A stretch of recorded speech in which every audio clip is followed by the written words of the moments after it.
Blake has 2,223 pieces of candy. That's a lot. And he wants to split it evenly into 57 treat bags. How many pieces of candy would go into each treat bag? So we're going to divide that. 2,223 divided by 57. 57 doesn't go into 2 or 22, but it goes into 222. And let's see about how many times. Well, 57 is very close to 60, and that's close to 240. So let's go ahead and we'll try 4 times.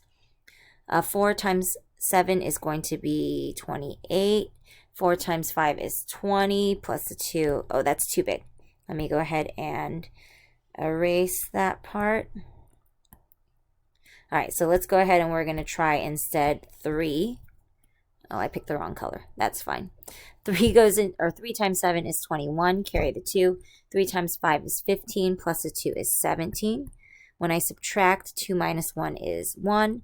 2 minus 7 I can't do. 22 minus 17 is going to be 5.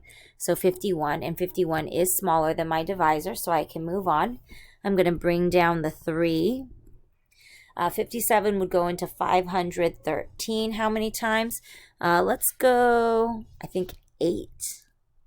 So 8 times 7 is going to be 56. Carry the 5. 8 times 5 is 40, plus the 5 is 45. Ooh, this actually might not work either. 3 minus 6 I can't do, so I'm going to borrow. 13 minus 6 is 7. Oh, so that's exact. So let's go ahead and we're bringing that one up by 1.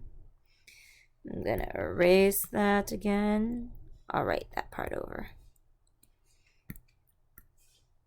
All right, so I had, what, 3, it was 50, 51, not 53. Make that a 1 right there. And it goes into it apparently 9 times is what I should try. 7 times 3 is 63, right, the 3, carry the 6. 9 times 5 is 45, plus the 6 is going to be 51, and that is exact. So they have 39 pieces of candy for each treat bag.